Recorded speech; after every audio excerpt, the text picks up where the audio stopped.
Rick, thanks again for being here.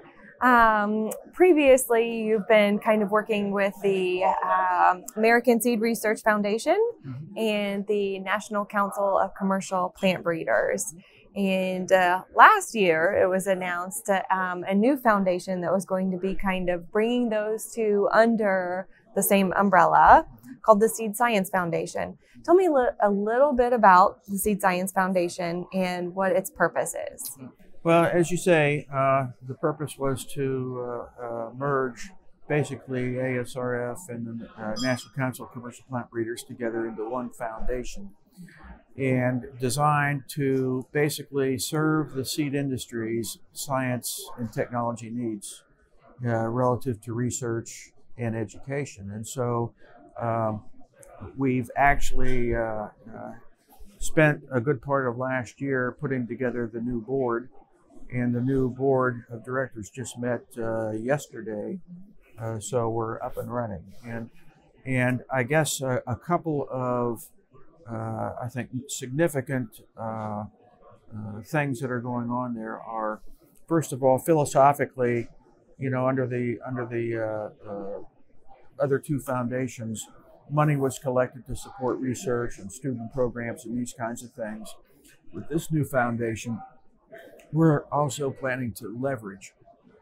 And so in addition to the member companies contributing funds to support the foundation, we intend to be much more proactive and partner with other groups who have similar interests in research and education, so that we can extend the impact of this foundation far and wide. And the other thing is that we hope as many seed company members and ASTA members consider becoming a member of this broader foundation, but also the membership will not be limited to seed companies or ASTA members. So other organizations who would see a value in what they do relative to the seed mission in the world, if you will, would be encouraged to also explore membership into this organization. And so that's one thing. And then the other thing is that we have a different structure in the board of directors. And so one of the features that, of course, is one of my interests is how research aspects are going to be managed through this board of directors. So there's actually one of the board members is actually the chairman, the research chair, and under that chair there are other members, board members, who are subject matter chairs. And so under each of them, we're developing subject matter expert lists so that we can have a ready resource at any one time to respond to whatever technical need that may come up to the industry. We can quickly amass a list of experts to either attend meetings or workshops or whatever we need to do. But they also become a place to help organize collaborative research on down the road. So that's a very exciting new feature as well.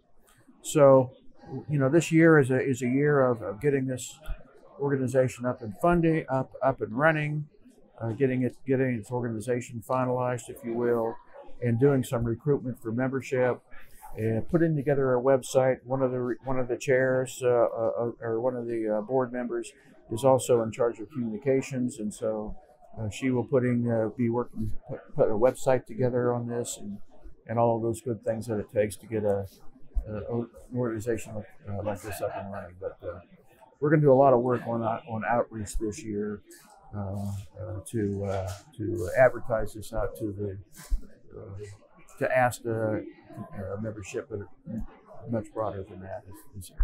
And Rick, you mentioned partnerships and possible some unconventional partnerships. Can you provide us some examples of people that you might be targeting or that might be likely candidates? Okay, for example, one of the subject matter areas is digital agriculture, for example. And so, you know, it could be that an equipment manufacturing company that doesn't normally deal with seed issues might be a very good member to bring that kind of technology to bear to help us solve some areas in digital agriculture, as an example.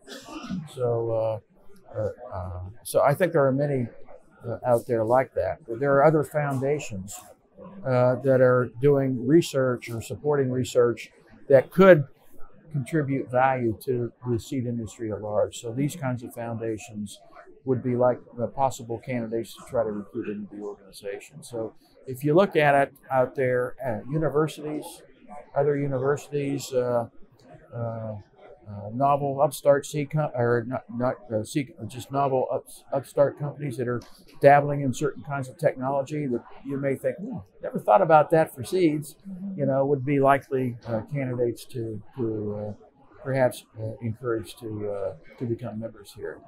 One thing that is obvious, I think more so today than 5 years ago, is that we can no longer find answers working in our own silos. Is that we've got to break those down and be going across industries, across segments, and getting, seeking answers with partners in other areas of business. Exactly, no doubt about that.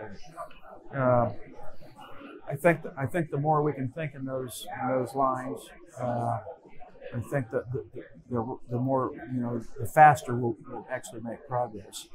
But we're looking at projects we can immediately have some impact on, through what we already have, to encourage members. But I would say also to our own membership. So if you have a seed company that you haven't had your own resources to set up your own research and development activities, for example, you may want to consider joining this foundation, because the dollars that would go into that will be leveraged against a much larger base.